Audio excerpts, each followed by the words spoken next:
So, hey, Jaden, will you turn off the active background? It's hard for me to see people's faces and things because the green screen. There you go. Perfect. Thanks, man. Um, so the tests from here on out are going to be open book. Mm-hmm. I probably mentioned that before, but since we can't, since we're not doing like review and study guides and everything, so you can use your test or your book. So your test is on Wednesday. It's on chapters 13 through 15. So that's basically everything from the Protestant Reformation chapter to England's history. Also, we're gonna skip around your book a little bit for the last few, because we only have a few weeks left. In fact, we have like this week, then 4 weeks in May, and that's basically the end. Remember, I will go to Washington, D.C. in the summer. Like, I am fully on board with that. Really, the only thing will be like whether or not they've lifted the travel restrictions and if your parents are still cool with paying. But if everybody's still down to go, I'm definitely still down to go. So just keep that in mind. We were, not to bum anybody out, we were supposed to go this week. We were supposed to be at, that is a bummer. Sorry, we're supposed to be at the airport right now, but I believe that we can still make it happen. Anyways, so the next chapter, we are going to get. Let me get. Sorry, it's like I get my history.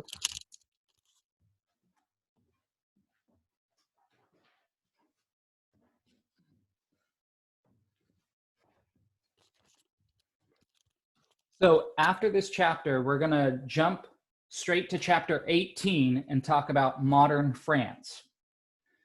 Then we're going to skip all the way to chapters 22 and 23, because that's World War I and World War II. So there would be a lot of things that normally I'd like to talk about if we had been having class this whole time, but since we don't, we got to make sure we get the world wars in before you guys go to high school. So we're going to finish England today. Wednesday, we'll start talking about France. Then as soon as we're done chapter 18, we're going to jump right into World War I and World War II. Cool? All right, so let's jump into it. If we finish early, I'll let you guys leave early. We've been talking about the English monarchies. Does anybody remember the name of the monarchy we just finished with Henry VIII, Henry VII, and his kids? Starts with a T. It's almost like somebody who teaches you if you're having trouble with the subject. They are the Tudor, Malcolm. Tudor, the Tudor monarchy. And it starts with Henry VII, then his, let a play son, Henry VIII, then Henry VIII's kids, Edward VI, Mary I, and Elizabeth I. But when Elizabeth I dies, there is a problem for the Tudor dynasty. What is it? Anybody remember? Tucson. She didn't have kids. She didn't have any kids. She never got married. She was the quote-unquote virgin queen, which is great, but you can't make any kids. So when she dies, there's nobody to replace her except for her cousins from Scotland. And so her great-grandnephew, or no, just maybe her just grandnephew, James VI of Scotland becomes James I of England, and we start the Stuart monarchy. Now, I wish we had more time to talk about English history because I love it, but we're just going to talk about the Stuarts today, and that's the end of it. The Stuarts were Catholic. Why is that a problem for England? Malcolm? One second. Protestant? England was Protestant. Which English kings which English rulers had made England Protestant? Do you remember? Henry VIII, right? What's his name? Richard Cromwell? No, Oliver Cromwell we'll get to later. That's it. He's definitely Protestant. So there's Henry VIII, his son Edward, and then Elizabeth. Remember, and Elizabeth rules for like 40 years. So the Stuarts, as part of the deal to become kings, they have to swear to be Protestant. But they always feel in their heart of hearts that they're still Catholic. The other thing is how much power a king should have. When we talk about France, the French kings have absolute power, absolute monarchy. In fact, the king was so powerful, he would wake up in the morning and the richest, most powerful people in the land would dress him. He would get up and like basically turn his body, and somebody would like put his pants on for him. He would hold his feet out and they would put his shoes on for him. When he would go use the restroom, he'd be sitting on the toilet and there'd be a guy right here. And after he was done, and someone would clean him. In fact, the name of the, and people tried so hard to be the guy who wipes the king's cheeks. Why do you think they wanted so much? Why were they trying to do this? Why do you think? I mean, I would want to do it, but maybe if I was living back then, I would. Malcolm? Because that would probably mean the king trusts them. There, you have got to trust somebody to let them be that close to you in a very vulnerable and intimate setting, right? You wouldn't want to think like, is this guy going to grab something sharp at this moment and possibly stab me? So that was the king's most trusted man. And remember, the king has absolute power. So if while he was going number 4, and you were like talking to him, hey man, how about those Dodgers? Yeah, it's man, they've been really good. And the king goes, you know what? I like you, Jalen. I'm going to give you $2 million, and you're now the mayor of Beverly Hills. Then that's just what happens, right? So you might then like, would you like some more toilet paper, Your Highness? So that's the French monarchy. The English monarchy is not like that. Remember, they have the Magna Carta, they have Parliament. And so the Stuarts expect to be treated like that. Everybody bow before them and do what they say. But English monarchy doesn't roll like that. So James the First has problems with Parliament. If the king wanted more money, he had to ask Parliament for that money. And if Parliament said no, well, then he just had to deal with that. So there's this constant conflict between the Stuart monarchs and Parliament. So James the First, things do not go well. In fact, the only thing that James is really known for is that he has an official English Bible written. Have you ever heard of the King James Bible? That's that guy. He is a devout Christian. Now, he's Catholic, but he believes that the Bible is the most important book. And so he has an official book written, and it's translated from Latin and everything. And that's our first kind of English version, the King James Version. Now, when he dies, his son, Charles, becomes king. It gets a little confusing. There are 4 Stuart monarchs. It goes James the First, Charles the First, Charles the Second, James the Second. So it goes James, Charles, Charles, James. So his son, Charles the Second, becomes king, and he believes even more than his father, that the royal monarchy should be able to do whatever he wants. But that is not the way that it goes. So Parliament and Charles are constantly at loggerheads. And it gets so bad that the Civil War in England breaks out. Charles tries to force Parliament to do what he wants. Parliament won't do it. And so Charles marches into Parliament with armed guards and tries to arrest some of the parliamentary members and throw them in jail so that he can force them to do what he wants.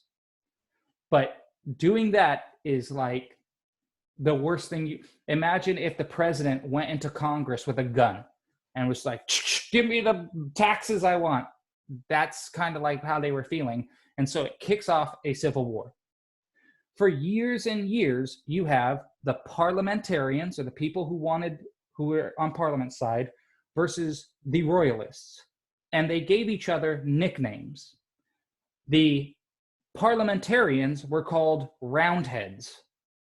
And the reason they were called Roundheads is because of their haircuts. Both of their nicknames are about hair, which is kind of weird. Have you ever seen a Marine's haircut? Right? They're super short. It's like straight buzzed on the side and it's really short on the top. Why do you think Marines have their haircut like that? Maybe guess, Malcolm? Because they can't have their hair flying like when they're trying to shoot somebody, may get in their way or something like that. Or If I'm- somebody could like pull on it and like if they're like getting really close, somebody could like pull on it and like. You do not want to have long hair in a fight. That is just usually, long hair may look cool, but if you're in a fist fight, somebody could grab a handful of that long hair, and that's a problem. If you are trying to shoot somebody and you get hair, luscious locks in your face, how are you going to aim? If you're in a sword fight and you got hair all over, so what the Roundheads did is they gave themselves a bowl cut. You guys ever seen this? You basically like put a bowl on top of your head and you just cut around so that your hair looks like Dennis the Menace. And that was a way so that when they put on their helmets for combat, their hair was always like right here. And so the royalists called them Roundheads. Like, look at these dummies. The royalists were called Cavaliers because they had long hair. Now, anybody who has long hair knows that it takes a little bit more effort, right? If you have short hair, like my hair takes nothing. It's getting a little bit longer, but I just do this. Jude has hair down to her shoulders. I got to spray the thing and brush it. You got to braid it. You need like ointments and gels for it. All that stuff was expensive. So if you were poor back in the day, you didn't have money for like, frankincense and myrrh. But if you were rich, you'd have that long hair and be like, oh, hey, what's that? That kind of thing. And so the Cavaliers would have this long hair. So if you look at pictures of the Stuarts on page 179, they have this long flowing hair. Have you guys ever seen the Peter Pan movie from Disney, the cartoon? You know Captain Hook from Peter Pan? That was actually, they made that picture based on Charles II. He's got his long hair with all of like the loops all down it because he had this long like hair with the tights and looking all spiffy. So the Cavaliers and the Roundheads are fighting for years. Finally, the parliamentarians win. They have defeated the king, Charles II. But once you kick the king off the throne, what do you do with him? Do you just throw him in jail? Do you like send him out of the country? If you send him out of the country, he could come back with an army. If you throw him in jail, well, then you have to treat him like a king. So there's only one thing left to do, but nobody really wants to do it. Because remember, people back then believed every country was a monarchy, whether it was the Netherlands or Germany or Italy. Everybody just had one king. And that was because people believed that God chose the king. So if you kill a king, you're essentially going against God's wishes. So nobody wants to do that. In fact, when they finally put him on trial and find him guilty of betraying the country or treason, they can't find anybody who's willing to be the executioner. The guy with the black hood on. Used to be, you could pay. The reason, does anybody know why the executioners would wear black hoods? Jalen? 1 second, sorry, dude. What do you think, Jalen? So so the person who's killing them wouldn't see their face or something? I don't know. Yeah, but exactly. But why do they not want their face seen? Because they could be hunted down. They could somebody could go kill them too. Yeah. So like if you are the executioner and you kill somebody's dad, well, they may live in the same village with you. So they would always have somebody, and usually if they wanted an execution, even today, this is for reals, even today in countries like Texas, Oklahoma, California, where they still do death penalty cases, the person who like flips the switch for like the electric chair gets hired like on Craigslist, and they like pay them a couple $100, and nobody knows who they are, not even the warden. And they like basically like cover their face And like they show up and are just like, click. And that's how they used to do it. I don't know if they do it like that, like right now, but even in like the 90s and 2000s, like the guy who killed Ted Bundy was just a dude. Nobody knows who he is, and nobody will ever know because not even the warden or governor know. It's completely anonymous. But so they had this problem, who's going to kill the king? They finally found a guy. Nobody will ever know who this guy is. But they find a guy, puts on the mask, and they build this huge scaffold. You know what a scaffold is? It's like a stage that they build to execute somebody. Now, depending on who you were, if you were poor, you got hanged, right? So they'd build a gallows. It's like in the Hangman when you're guessing the letters. That's called a gallows. But a scaffold would be like a high stage because remember, everybody would come and watch this. This was like entertainment. Every weekend you would like show up and then like, who are they going to kill today? Oh, this guy stole some horses. We're going to hang him. This guy is a pirate. We're going to lock him up in this cage until he dies of starvation. Hooray. And everybody knows that this is going to be a big event because this is the first time a king has been killed publicly ever. I mean, kings have been like assassinated and poisoned, but they've never been publicly executed in front of everybody. So they build a stage that's so big that when Charles goes out to his execution, he actually has to go to the second floor of Windsor Castle and he steps out of a window and the crowd is silent. It's lightly raining like drizzly. And it says, the history says Charles II wore two shirts, a coat and an overlet because he didn't want to be cold, because he didn't want to shiver and have people think that he was afraid to die.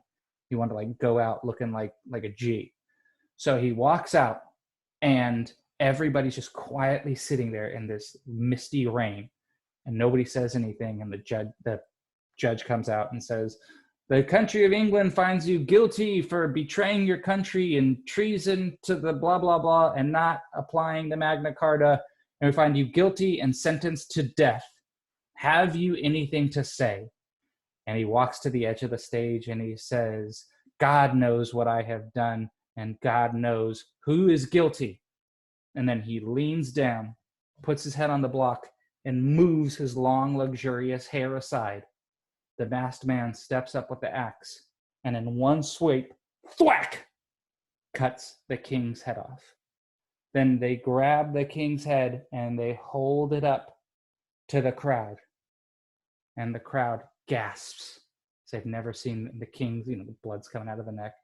And they put it in the basket. And then they take the body away. And then everybody silently leaves. Nobody says a word because this was something completely unprecedented. Well, now that the king's dead, who's in charge? Now, we don't have a whole lot of time to talk about this because we're about to leave. But they have about 10 to 15 years where there is a commonwealth. So Oliver Cromwell, who was the general for the Roundheads, becomes the leader of England. Now, they can't call him king because they just murdered the last dude. So they call him the Lord Protector. And he's basically a king in everything but name. He has complete authority. He rules for his whole life. And when he dies, his son becomes Lord Protector. But they don't call him the king. And it works like this for about 15 years. Then he dies, and they make his son the Lord Protector. But his son is not nearly as smart or as crafty or as driven as his father. And so his son almost immediately runs afoul of the parliamentarians. And they're like, we can't have this chucklehead be the king of the world.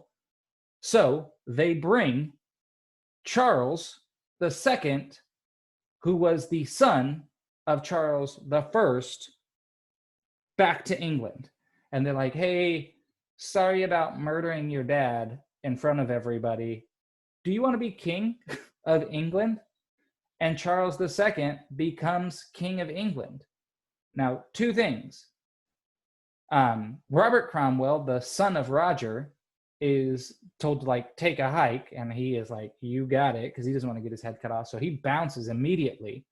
Then they dig up Oliver Cromwell, put him on trial for treason, find him guilty, execute his corpse, and then reinstate Charles II, the King of England. Now, Charles II realizes where his father had gone wrong, that he was trying to override Parliament. And so he does not make that same mistake. But he still believes that kings should be absolute authority and control. And so Parliament and him still have these problems. And when he dies, his brother, James II, becomes king. And he is actually treasonous. He's a Catholic. And he's been upset that England has been Protestant this whole time. So he hatches a secret plot. And he agrees to help France invade England so that he can force it to become Catholic again. But he is found out when his girlfriend, who is taking the message to King of France, is caught, and they find the message. And he knows he's about to be executed, so he bounces to France. And that is the end of the Stuart monarchy. They bring in his daughter, Mary, to become queen, and then they have William and Mary. Now, that's basically the end of what we're going to talk about England. The last thing that I want to talk about before I let you go is the Stuarts become king in the 1600s. We're going to talk about France again in a second, but a theme that I want you to try to remember moving forward is called industrialization. Do you guys know what this word means? Has anybody heard this word industrialization means industry or mechanization. Do you know what mechanization means? What does mechanization mean, Malcolm? Can you elaborate? Mechanization is like bringing more ideas and bringing more stuff inside, like the invention of the light bulb, like exactly. It's ideas and machines. So before, up to the 1600s, there were swords and there was like blacksmiths. In the 1700s, we will see the beginning of industrialization, which means machines, technology. So before, if you wanted to harvest a field, you would have to get a bunch of people cutting down the thing. Today, we use industrialized agriculture, which means we have tractors and pulley systems and things like that. Machines begin being built in the 1700s. So when we talk about France and then later the beginnings of World War I, 1700s to 1900s is when humans begin making machines for the first time. And so we'll see it in railroads. You think about all of the time that humanity existed, right? From caveman the Crudes all the way up until 1700s. That's thousands of years. Then in the last 270 years, we've gone from no machines to the internet, iPhone, space station, landing on the moon, right? That is a really steep curve.